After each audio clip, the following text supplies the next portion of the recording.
तर तुमचं विजन काय असणार आहे तुमच्या प्रभागासाठी? पण काम करण्याची गरज आणि आवश्यकता आहे या भागामध्ये. मिळेल ते काम करून दोन पैसे घरात आणून परिवार सांभाळणारा असा हा परिवार, तो कुठून पैसे भरणार? शिक्षणाच्या अभावामुळं त्यांना नोकरीलाच घेत नसतील तर ही मुलं गुन्हेगार होणारच आहे. तर आमचा हा प्रभाग अजून कामाच्या बाबतीत पाठीमागेच आहे. महापालिकेची शाळा जरी असली तरी तिथं या इंग्रजी माध्यमिक शाळा सुरू व्हावी यासाठी मी प्रयत्न केलेलेच आहे. तर माझं विजन तुम्ही विचारलंय तर माझं शैक्षणिक, तरुण मुलांना उद्योगधंदे, व्यवसाय, तसेच इथं बालगुन्हेगारी कमी करण्याबाबत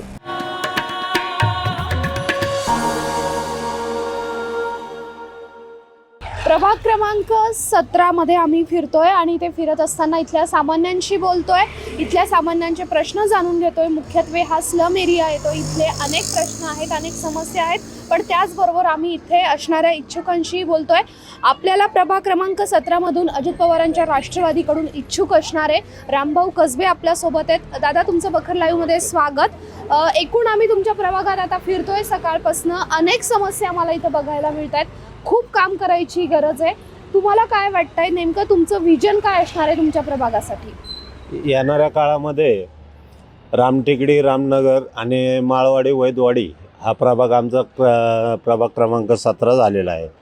ह्याच्यामध्ये काम करत असताना मी गेले 30-35 वर्ष या भागात काम करत आलेलो आहे आणि अनेक समस्या, तसं तुम्ही म्हणताय तसं बरंचसं आहे, पण काम करण्याची गरज आणि आवश्यकता आहे या भागामध्ये. यामध्ये आरोग्य असेल, शिक्षण असेल, वाहतुकीचा प्रश्न असेल, कचरा प्रकल्प असेल किंवा SRAचा प्रकल्प असेल, यामध्ये काम करण्याची अजून अत्यंत नितांत गरज आहे. यामध्ये अनेक वर्षापासूनचा जो प्रश्न म्हणलं तर SRAचा आहे.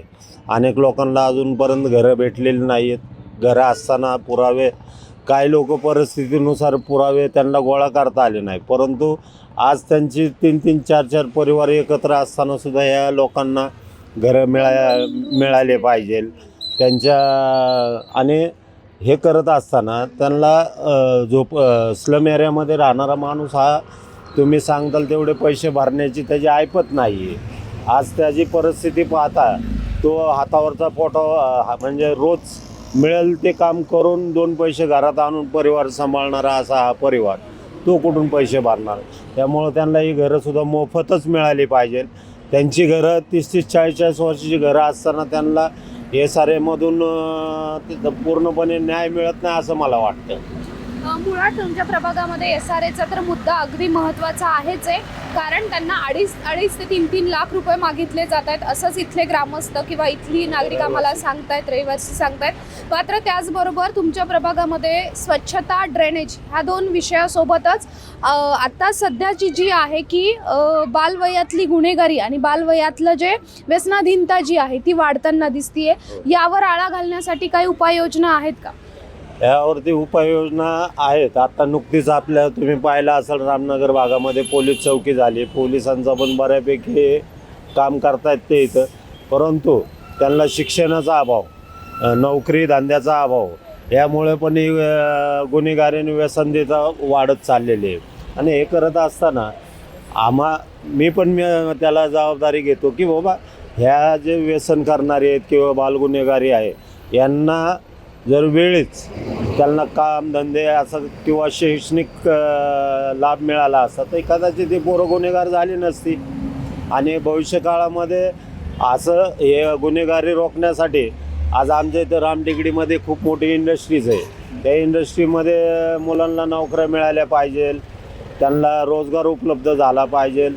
आज या परिस्थितीत जर कामधंदा आणि शिक्षणाच्या अभावामुळं त्यांना नोकरीलाच घेत नसतील तर ही मुलं गुन्हेगार होणारच आहेत. मुळात इथे जो प्रश्न दिसतोय तो गुन्हेगारीचा आहेच आहे, व्यसनाधीनतेचा आहेच आहे, स्वच्छतेचा आहे, पाण्याचा आहे, अनेक प्रश्न आहेत. म्हणजे हा खरं तर एखादा मोठं काम करावं लागेल एवढा मोठा हा प्रभाग आहे. मात्र जेव्हा आधीचे जे नगरसेवक होते त्यांनी याबाबत काहीच काम केलेलं नाही असं वाटतं का तुम्हाला? आता इथं प्रभाग होता, प्रभागामध्ये 3 नगरसेवक होते. 3 नगरसेवकामध्ये काही त्यामध्ये मी स्वतः आनंदभाऊ अलकुंटे यांच्याकडनं काही कामं करून घेतले. उदाहरणार्थ खाली तुमचा मेन रोड येणारा महापालिकेकडच्या शाळेचा तो रस्ता बनवून घेतला होता. ह्या भागातील काय जे ड्रेनेज लाईन वगैरे करून घेतल्या होत्या मी. तर बाकीच्यांचं नाही माहिती मला मॅडम काय त्यांनी. आता लोकांच्या तक्रारी ह्याच्यात आता लोकांना कसं तसं पाहिलं तर आमचा हा प्रभाग अजून कामाच्या बाबतीत पाठीमागेच आहे, खूप जास्त पाठीमागे आहे. तुमचं काय टॉप 3 प्रायोरिटीज असतील जर तुम्हाला पक्षाने तिकीट दिलं? तुम्हाला वाटतं का की पक्ष तुम्हाला संधी देईल म्हणून? हो देईल ना, कारण मी पक्षामध्ये पक्ष स्थापनेपासून म्हणजे 27 वर्षापूर्वी राष्ट्रवादी काँग्रेस पार्टीची स्थापना झाली. त्यावेळेपासून ते आत्तापर्यंत मी पक्षात प्रामाणिक आणि एकनिष्ठ राहिलेलो आहे इथे. आणि आज 2012ला मी इथून पुणे महानगरपालिकेचे आदरणीय बाळासाहेब शिवरकर साहेब यांच्या सौभाग्यवती यांच्या विरोधात आणि 3 वेळचे नगरसेवक यांच्या विरोधात लढलो आहे. मला रामटेकडीमधून 3608 मतं 85 मतं मिळाली होती. मी रामटेकडीमध्ये 1 नंबर मताने होतोच. आणि मला पुढं भविष्यामध्ये इथं सरकारी हॉस्पिटल असेल, महापालिकेची शाळा जरी असली तरी तिथं या इंग्रजी माध्यमिक शाळा सुरू व्हावी यासाठी मी प्रयत्न केलेलेच आहे. चौकीसाठी सुद्धा मी प्रयत्न केलेच होते. इतर वेळेला ड्रेनेज असो, संडास बाथरूम नळाचा प्रश्न असो, अगर रोडचा प्रश्न असो, मी त्या वेळोवेळी त्याच्या विरोधात आयुक्तालयात किंवा महापालिकेमध्ये पत्र व्यवहार किंवा आवाज उठवणे हा प्रकार केलेलाच आहे. तसेच आमच्या आता अण्णाभाऊ साठे उद्यान आहे, त्या उद्यानामध्ये गेल्या 1-1.5 वर्षापूर्वी माननीय चेतन तुपे साहेबांनी 25 लाखाचा निधी दिला होता. त्यानंतर सुद्धा आता हे काम अण्णाभाऊ साठे उद्यानाचं काम काही व्यवस्थित झालेलं नाही, लोकांसाठी खुलं झालेलं नाही अजून ते. त्याच्यामध्ये त्या अण्णाभाऊ साठे उद्यानामध्ये कचरा प्रकल्प आहे. आज महापुरुषाच्या नावाचं उद्यान आहे. त्या महापुरुषाच्या उद्यानामध्ये तुम्ही 5 आणि 10 गुंठ्यामध्ये जर कचरा डेपो करत असाल तर ते महापुरुषाचं नाव देण्यामध्ये काय अर्थ आहे? जर समजा हेच जर दुसऱ्या महापुरुषांचं नाव असतं त्या उद्यानाला तर त्यांनी कचरा डेपो तिथं चालू केला असता का? आज समस्त मातंग मी जातीचं बोलत नाही, पण एक महापुरुषाच्या नावाला साजेसं असं ते उद्यान असताना तुम्ही त्यात कचरा प्रकल्प चालू ठेवला नाही पाहिजे. आणि यामध्ये जर माझं विजन तुम्ही विचारलं आहे तर माझं शैक्षणिक, तरुण मुलांना उद्योगधंदे व्यवसाय, तसेच इथं बालगुन्हेगारी कमी करण्याबाबत आणि महिलांना रोजगार उपलब्ध करून देण्याबाबतचं माझा प्रयत्न भविष्यामध्ये राहील. आणि चेंबर, संडास आणि रोड हा विषय तर रोजनिशीमधलाच आहे, तो तर करणारच आहे. आता आम्ही नगरसेवक नसताना सुद्धा हा रोड जो दिसतोय तुम्हाला, हा रोड एवढा खराब होता. मी आत्ता 6 महिन्यापूर्वी डांबरीकरण करून मी स्वतः घेतलेलं.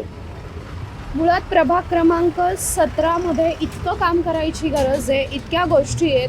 गुन्हेगारी असेल, स्वच्छता असेल, ड्रेनेज असेल, पाणी असेल, अनेक असे मुद्दे आहेत. आणि ते सगळे मुद्दे घेऊन आता विजन घेऊन तुम्हाला पुढे जावं लागणार आहे. तुमच्या पुढच्या भविष्यासाठी बखर लाईव्हकडून खूप खूप शुभेच्छा.